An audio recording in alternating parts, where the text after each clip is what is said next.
satisfied. And follow me and give me audience, friends. Cassius, you go to the other street and part the numbers. Those that will hear me speak, let them stay here. Those that will follow Cassius, go with him. And public reason shall be rendered of Caesar's death. I will hear Brutus speak. I will hear Cassius, and compare their reasons when severally we hear them rendered. Be patient till the last. Romans, countrymen, and lovers, hear me for my cause, and be silent that you may hear. Believe me for mine honour, and have respect to mine honour that you may believe. Censor me in your wisdom, and awake your senses, that you may be the better judge. If there be any in this assembly, any dear friend of Caesar's, to him I say that Brutus's love to Caesar was no less than his. If then that friend demand why Brutus rose against Caesar, this is my answer. Not that I loved Caesar less, but that I loved Rome more.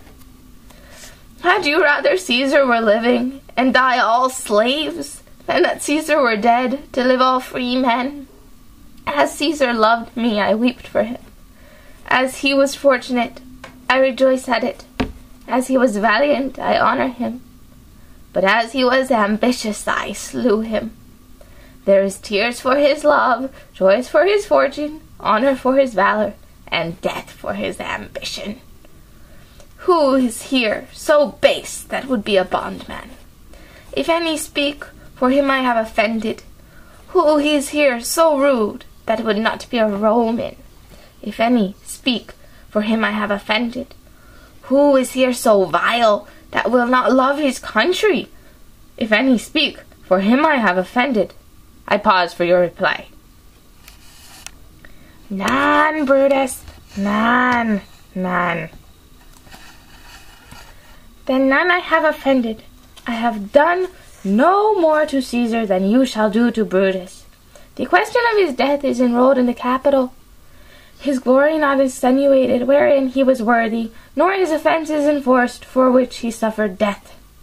Here comes his body, mourned by Mark Antony, who, though he had no hand in his death, shall receive the benefit of his dying, a place in the commonwealth, as which of you shall not? With this I depart, that as I slew my best lover for the good of Rome, I have the same dagger for myself, when it shall please my country to need my death. Live, Brutus, live! Bring him with triumph home unto his house. Give him a statue with his ancestors. Let him be Caesar. Caesar's better part shall be crowned in Brutus. My countrymen. Peace, silence, Brutus speaks. Peace, ho! Good countrymen, let me depart alone, and for my sake stay here with Antony. Do grace to Caesar's corpse, and grace his speech, tending to Caesar's glories, which Mark Antony, by our permission, is allowed to make. I do entreat you, not a man depart, save I alone, till Antony have spoke. Stay, ho, and let us hear Mark Antony. Let him go up into the public chair. We'll hear him, noble Antony. Go up. For Brutus's sake I am beholding to you. What does he say of Brutus? He says for Brutus's sake he finds himself beholding to us all. 'Twere he to speak no harm of Brutus here. This Caesar was a tyrant. Nay, that's certain. We are blessed that Rome is rid of him. Peace. Let us hear what Antony can say. You gentle Romans. Peace, ho, let us hear him. Friends, Romans, countrymen, lend me your ears. I come to bury Caesar, not to praise him.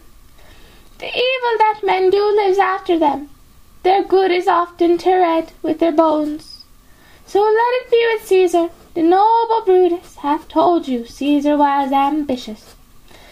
If it were so, it was a grievous fault, and grievously hath Caesar answered it.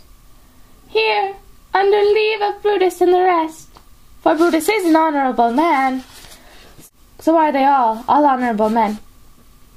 Come I to speak in Caesar's funeral. He was my friend, faithful and just to me. But Brutus says he was ambitious, and Brutus is an honourable man. He hath brought many captives home to Rome, whose ransoms did the general coffers fill. Did this in Caesar seem ambitious? When that the poor have cried, Caesar hath wept. Ambition should be made of sterner stuff. Yet Brutus says he was ambitious, and Brutus is an honourable man. You all did see that on the Lupercal I thrice presented him with a kingly crown, which he did thrice refuse. Was this ambition? Yet Brutus says he was ambitious, and sure he is an honourable man.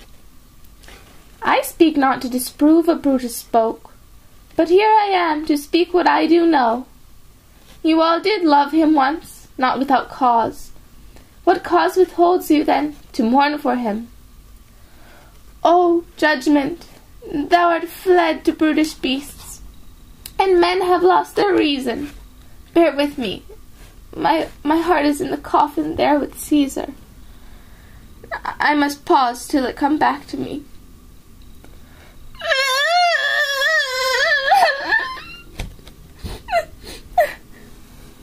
Methinks there is much reason in his sayings. If thou consider rightly of the matter, Caesar has had great wrong. Has he, masters? I fear there will a worse come in his place. Marked you his words? He would not take that crown. Therefore 'tis certain he was not ambitious.